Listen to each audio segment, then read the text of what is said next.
Hello children, from our science subject we'll be continuing the chapter housing and clothing. Okay, so yesterday we have discussed about houses, different type of houses, and how must be the house, like how it must be, like with fresh air and good ventilation and all that. So today we'll be continuing keeping the house clean. Keeping the house clean. To stay healthy, we should always keep our house and its surroundings clean. So as we have learnt yesterday that we must have well ventilated houses. No, well ventilated houses. Why? So if we get good ventilation through sunlight, whatever the germs are there in the air, they will be killed. No, so the house becomes a germs free house, which is good for health. Along with that, we must also maintain cleanliness of our house. Now we have to keep our house and the surroundings of our house clean. Why? To stay healthy. To stay healthy. Now if you have much of dust, clutter and all in the house and in your surroundings, you can have more pollution like flies, mosquitoes and all that. No, so which are going to occupy the place.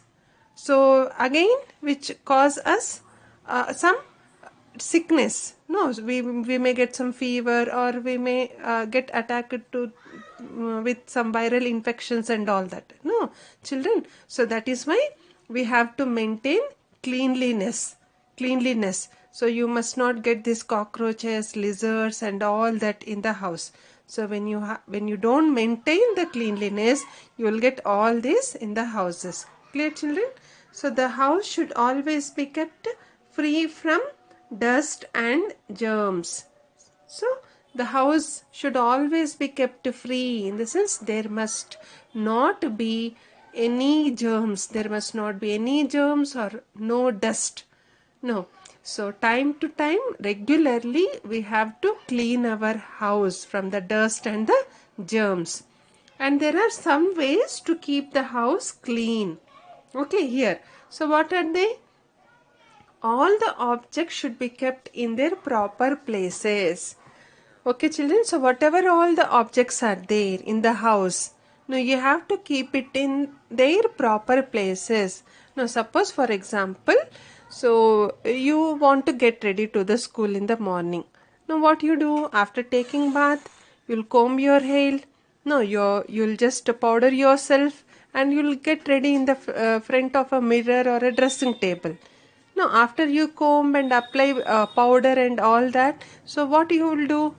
You have to place the combs or the powder box all again in the place where it has to be, on the dressing table. No, you cannot just take the comb your hair and throw it on the sofa or in the living area.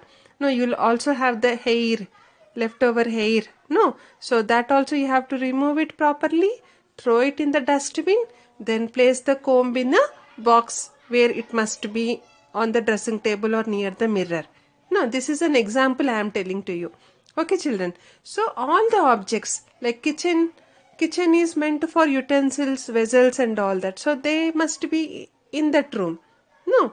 So whatever clothes are there, clothes, like for example wet towels, after we take our bath and come out of the bathroom, so we'll just wipe with the towels. No, they'll become wet and we have to dry it outside. That is where you dry your clothes, in the sun. No, you cannot just throw it on the in any room or any other object in the rooms. No, then it doesn't look clean and it doesn't look good also.